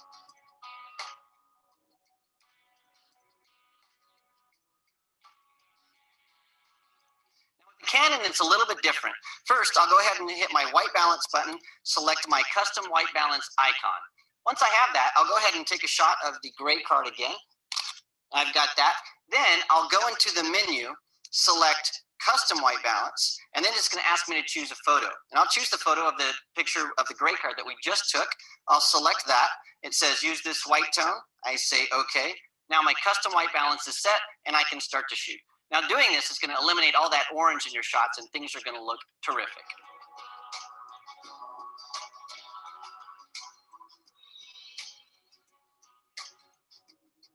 Well, that was a lot of fun. Unfortunately, we're almost out of time. Any questions?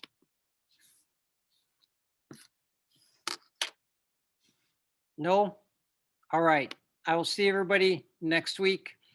Have fun shooting. Enjoy the sunshine. Stay warm. Bye, everyone. Thanks, Jerry. Thanks, You're Jerry. welcome. Thanks. Good night. Good night. Bye, Jerry. Bye-bye, Kathy. I appreciate having it recorded because sometimes things make more sense the second time through. No worries there. That's why I send the links out for those videos so that you can view them as many times, because I sometimes have to look at things a few times myself. So that's Thank you. Amara thing. I'll let her deal with that. You all have a good week. Bye-bye. Thanks, Jerry.